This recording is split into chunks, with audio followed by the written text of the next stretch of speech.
सबसे पहले basics of translation हम पढ़ना शुरू करेंगे। सबसे पहले हम क्या करेंगे? बेसिक्स ऑफ ट्रांसलेशन, यानी ट्रांसलेट करने के लिए किन बेसिक्स की जरूरत है। ध्यान से देखो, ट्रांसलेशन करने के लिए सबसे बड़ी बेसिक ज्ञान, सबसे बड़ी बेसिक चीज जो आपको पता होनी चाहिए वो अंडरस्टैंडिंग ऑफ अ वर्ब पता होनी चाहिए, क्योंकि हम इंग्लिश के किसी भी सेंटेंस को कन्वर्ट नहीं कर सकते जब तक हमारे पास उसके एक्शन या वर्ब का ज्ञान नहीं है। तो हम सबसे पहला ज्ञान इस बैच में जो ले रहे हैं वो हम ले रहे हैं बेटा अंडरस्टैंडिंग ऑफ वर्ब्स का। सबसे पहली चीज, वर्ब क्या होती है? वर्ब किसे कहते हैं इंग्लिश में? बहुत स्लो, बहुत धीरे पढ़ाऊंगी, ध्यान से मुझे सुनते रहना, सब समझ में आएगा। वर्ब इंग्लिश में दो काम करती है बच्चों। सबसे पहला काम एक्शन दिखाने का और दूसरा काम स्टेट दिखाने का। वर्ब इंग्लिश में जब भी आएगी या तो एक्शन दिखाएगी या स्टेट दिखाएगी। वर्ब इंग्लिश में जब भी आएगा या तो एक्शन दिखाएगा या स्टेट दिखाएगा। अब एक्शन क्या होता है? एक्शन हर उस चीज को कहते हैं जो होता हुआ दिखाई दे। मैंने ऐसे हाथ हिलाए दिखाई दिए, ये एक्शन है। मैं बोल रही हूं दिखाई दे रहा है, एक्शन है। पोडियम पे चल रही हूं दिखाई दे रहा है, ये भी एक्शन है। हर वो काम जो होता हुआ दिखाई दे, कूदना शुरू कर दिया ये भी दिखाई दे रहा है, एक्शन है। नाचना शुरू कर दिया ये भी दिखाई दे रहा है, एक्शन है। हर वो काम जो होता हुआ दिखाई देता है उसे इंग्लिश क्या कहती है? एक्शन कहती है। और जब भी हम बात करेंगे एक्शन की तो ग्रामर में उसे कहा जाएगा मेन वर्ब। जब भी हम बात करेंगे एक्शन की तो ग्रामर में उसे कहा जाएगा मेन वर्ब। तो वर्ब क्या काम कर रही है इंग्लिश में? या तो एक्शन दिखाने का या स्टेट दिखाने का। एक्शन किसको कह रहे हैं? हर वो काम जो होता हुआ दिखाई दे रहा है। स्टेट किसे कह रहे हैं? जब सेंटेंस के अंदर वर्ब तो आ गई पर कोई भी काम होता हुआ दिखाई नहीं दिया। सेंटेंस के अंदर वर्ब तो आ गई पर कोई भी काम होता हुआ दिखाई हमें नहीं दे रहा है, तो उसे इंग्लिश क्या कहती है? स्टेट दिखाने वाली वर्ब। इसी को आप लोग आसान इंग्लिश में हेल्पिंग वर्ब के तौर पे पढ़ते हो। तो मेन वर्ब क्या हो गई बेटा? जो एक्शन दिखाए। हेल्पिंग वर्ब क्या हो गई? जो एक्शन को ना दिखाए। अब ये कैसे पता लगेगा मैम एक्शन को दिखा रहा है कि नहीं दिखा रहा है? मुझे ध्यान से सुनते रहना, बहुत स्लो और धीरे पढ़ाऊंगी। सेंटेंस मैंने लिखा आई एम टीचिंग यू, और एक सेंटेंस मैंने लिखा आई एम अ टीचर। अब मेरी बात ध्यान से सुनेंगे, बोर्ड पे देखते रहेंगे। यहां पे ये जो टीचिंग है ना, ये होता हुआ दिखाई दे रहा है, यानी कि ये एक्शन है, और जो एक्शन है वही तो मेन वर्ब है।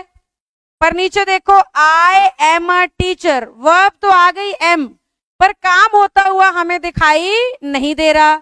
अब वर्ब तो आ गई पर काम नहीं दिखा, तो उसी को इंग्लिश क्या कह रही है? Helping verb.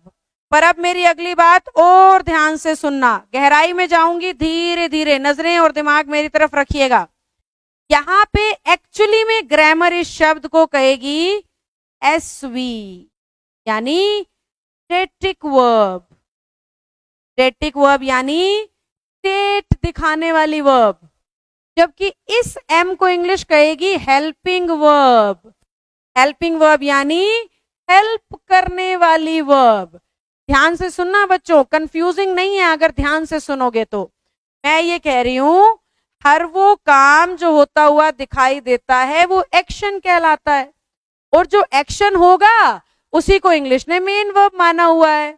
हर वो काम जो होता हुआ दिखाई देता है वो एक्शन कहलाता है, और जो एक्शन है वही ग्रामर में मेन वर्ब है। मेन वर्ब की मदद करने वाली वर्ब को हेल्पिंग वर्ब कहते हैं। मेन वर्ब की मदद, अब क्या मदद कर रही है ये मेन वर्ब की? ये मेन वर्ब की मदद कर रही है समय बताने में, टेंस बताने में। एम बता रहा है अभी पढ़ा रही हूं मैं आपको, अगर यहां वॉज लग जाए तो कल पढ़ा रही थी, बिल लग गया तो कल पढ़ा रही होंगी। समझ में आ रही है मेरी बात? तो हम क्या कर रहे हैं बेटा, टीचिंग को हम एक्शन या मेन वर्ब कह रहे हैं। अब एम हमारे टीचिंग की मदद कर रहा है, इसलिए हेल्पिंग वर्ब बन गया। अब यही सेम एम स्टैटिक कैसे हो गया मैम? ये तो बड़ा कंफ्यूजिंग फंडा है। बिल्कुल भी नहीं है, ध्यान से सुनना। एम स्टैटिक पता है कैसे हो गया? क्योंकि ये मेरी स्टेट बता रहा है, मैं क्या हूं, मैं टीचर हूं। फिलहाल मेरी अवस्था क्या है, मैं टीचर हूं, मैं महिला हूं, मैं ह्यूमन इंसान हूं। समझे? तो यहां मैं कोई काम थोड़ी कर रही हूं, सिर्फ अपने बारे में बता रही हूं। आप एक विद्यार्थी हैं, यू आर अ स्टूडेंट, कोई काम थोड़ी हुआ, सिर्फ बता रहे हो कि आप क्या हो, स्टूडेंट हो। तो आर को इंग्लिश क्या कहेगी? स्टैटिक वर्ब कहेगी।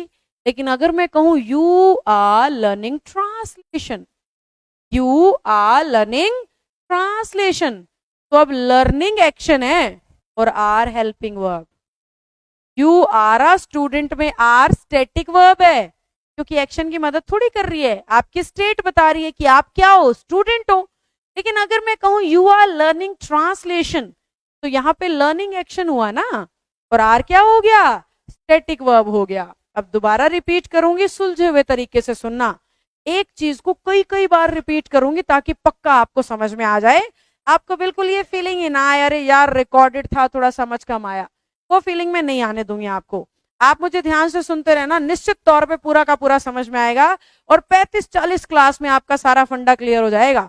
35 से 40 क्लास में डर निकल जाएगा हिंदी से इंग्लिश बनाने का और इंग्लिश से हिंदी बनाने का। कर लो, घर बैठे बैठे हाँ बोल दो एक बार मुस्कुरा के, बात बन जाएगी इतने में ही।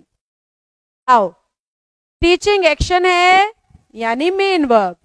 अब इस मेन वर्ब की मदद कर रहा है एम यानी हेल्पिंग वर्ब, जबकि नीचे वाला एम स्टैटिक वर्ब, क्योंकि किसी की मदद नहीं कर रहा है, बस सेंटेंस के अंदर स्टेट दिखाने का काम कर रहा है। Rohan is a doctor is static verb है। Rohan is operating a body, अब यहां पे इज क्या है बताओ? Rohan is operating a body क्या है?